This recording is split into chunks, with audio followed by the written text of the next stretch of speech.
I'm never gonna get this video done. Oh God. Oh,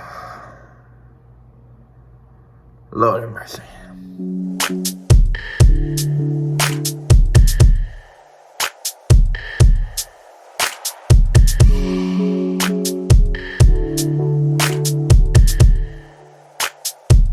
What's going on, everybody? So, I'm sitting here last night taking my daily medication, and a thought come across my mind, and it's about an issue that I haven't addressed in a while.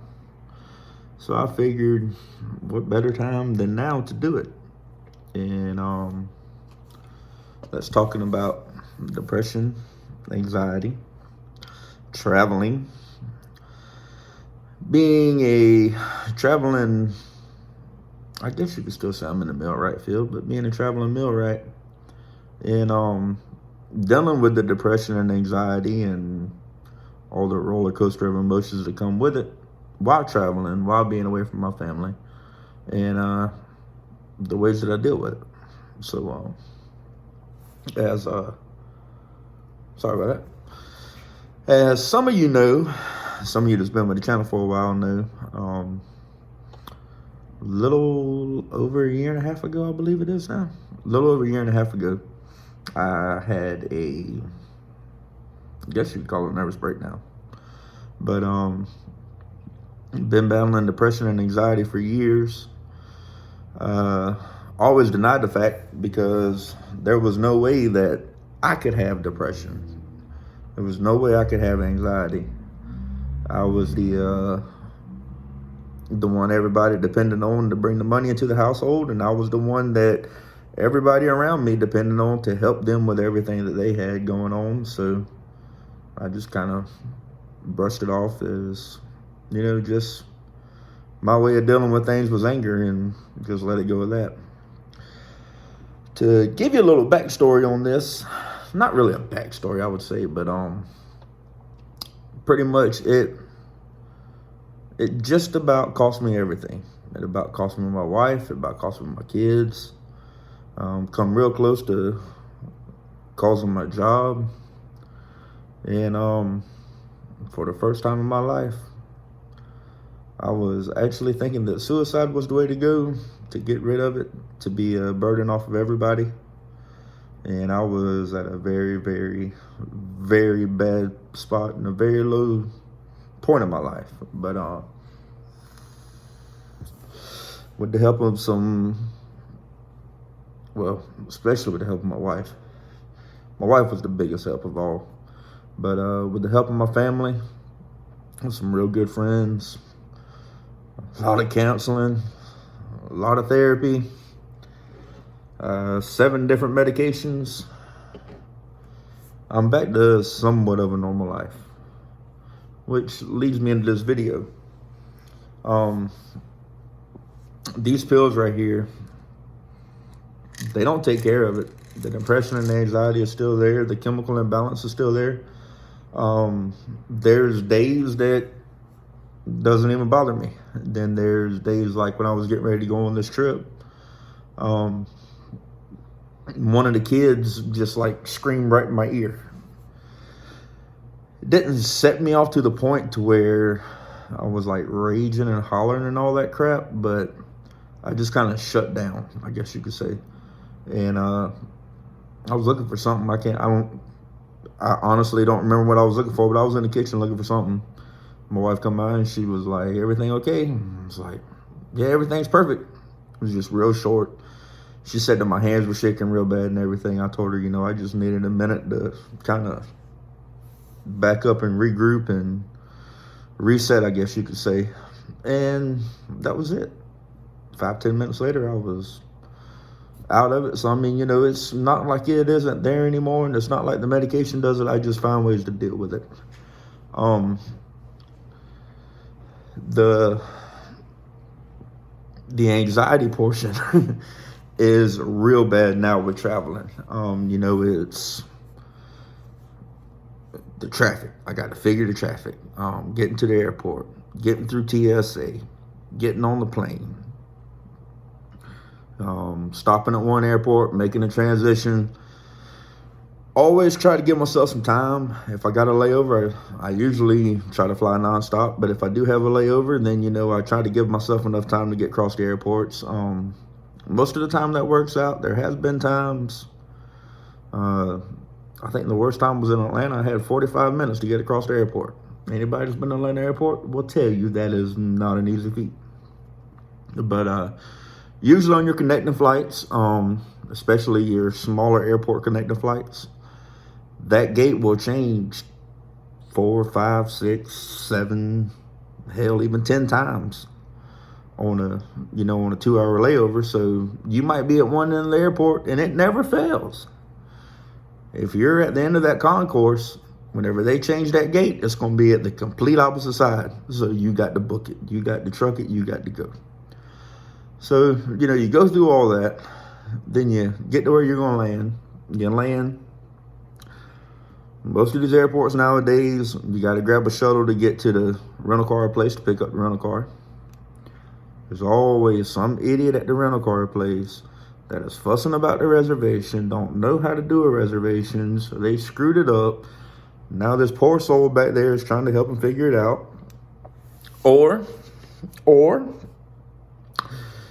you have some hotshot desk jockey back there punching on keyboards that tries to tell you your rental isn't there and makes you wait 45 minutes after you've been in line for an hour to put you in an upgrade to get more money. Then you get out there and the upgrade's not there and you got to come back.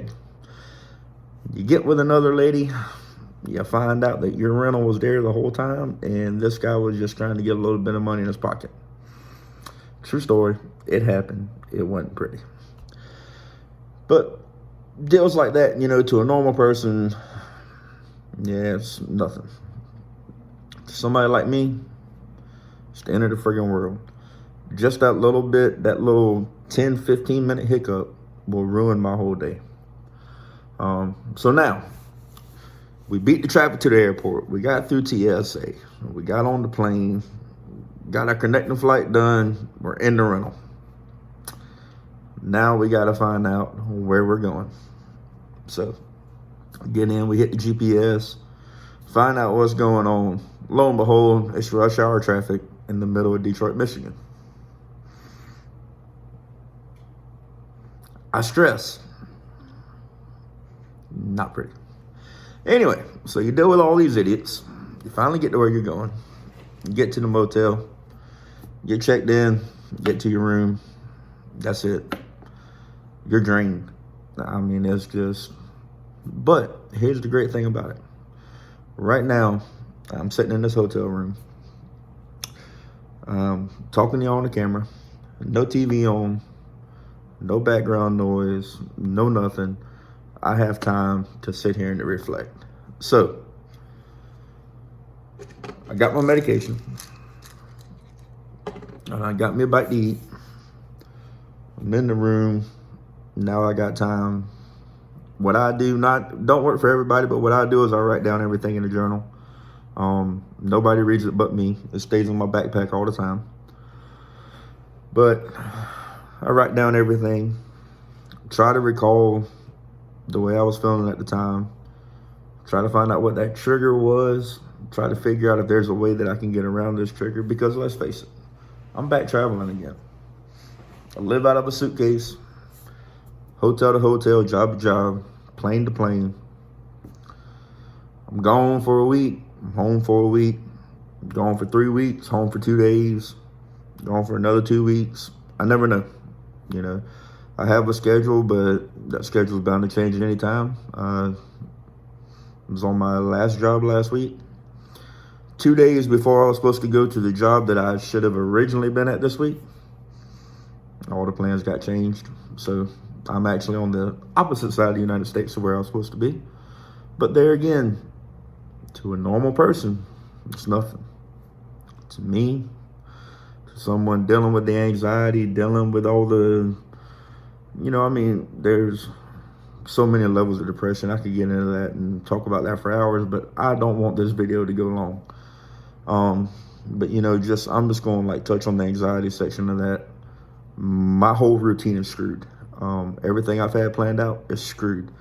To me, it's the end of the world. Sit back and look at it 2 hours later. I'm like, oh, okay. Cancel this, cancel that. Book this, book that. Boom, I'm done. 30 minutes. I'm done. As far as the depression side with me, I don't really have that. I do feel sorry for myself sometimes, but I don't have that. I'm more of steadily thinking I'm a failure. Things like that. Like on the road, my wife is home with 2 young kids with medical issues. Our youngest right now, as much as he's been through in his little life so far, now we're getting him tested for autism because they're thinking it's possible he's on the spectrum.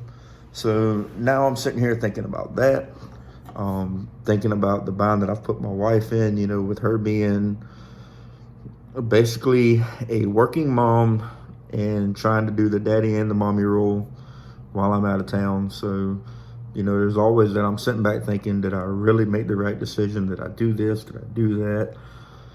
It's a lot. No ifs, ands, or buts about it. And it's not just a lot on me, it's a lot on her, because I'm steadily thinking about her, what I did to her. Did I make the right decision? Is it ruining her? Is it doing this? Is it doing that?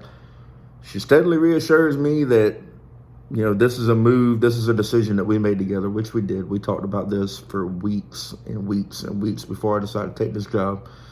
But it's still the fact in my mind that I think that I've put everything off on her. She does reassure me all the time that it's no big deal. I'm gonna tell you, my wife is a tough cookie. So I know she can handle it. I know for a fact she can handle it. But at the end of the day, I made this move to better my family, to better, I'm trying to think of the words,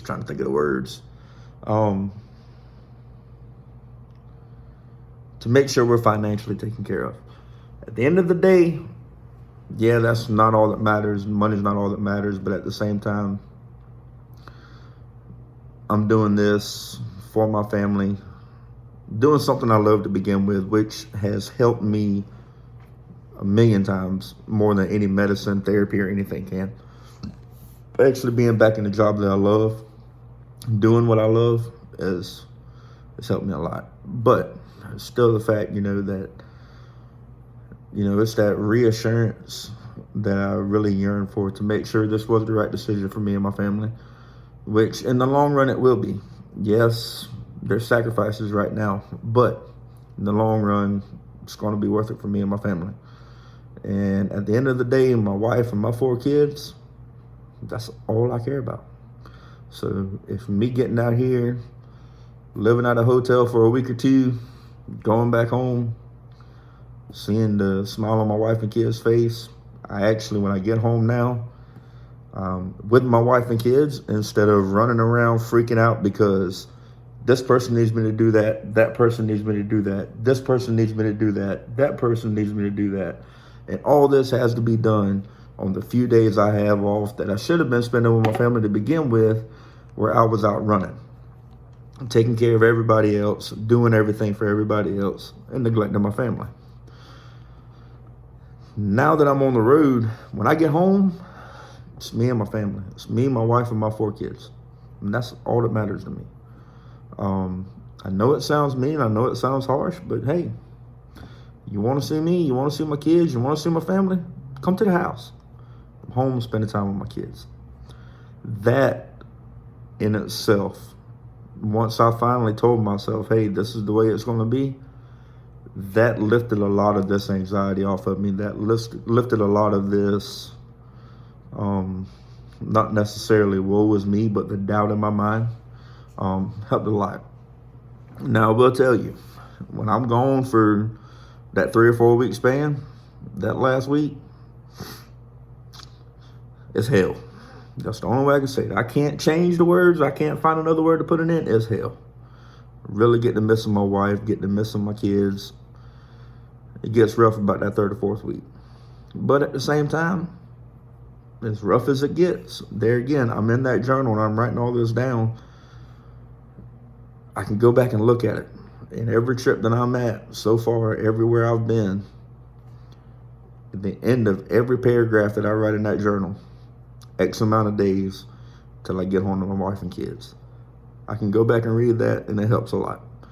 So, getting kind of long-winded on this video. Not really sure how it went. This is a one-take deal. Well, aside from the outtakes y'all are about to see, but this is just like, I'm going to do a few more videos on this. This is really a shooting from the hip type deal.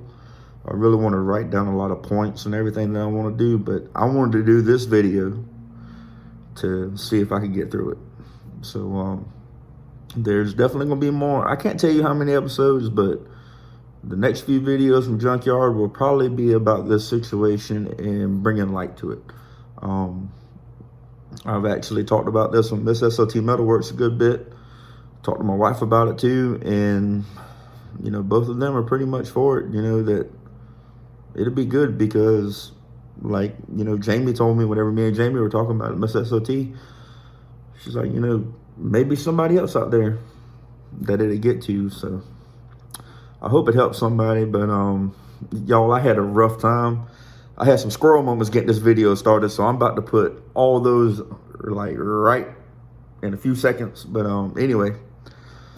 Like I said, we're gonna dive into this pretty deep. I mean, it's on my heart. I feel this is something we need to do. So y'all stick around. We're gonna get into it and we're gonna find out about it. And we're gonna talk it out together. So we'll see y'all on the next one. And remember, don't blame the lazy people. They ain't do nothing to begin with. We'll see y'all.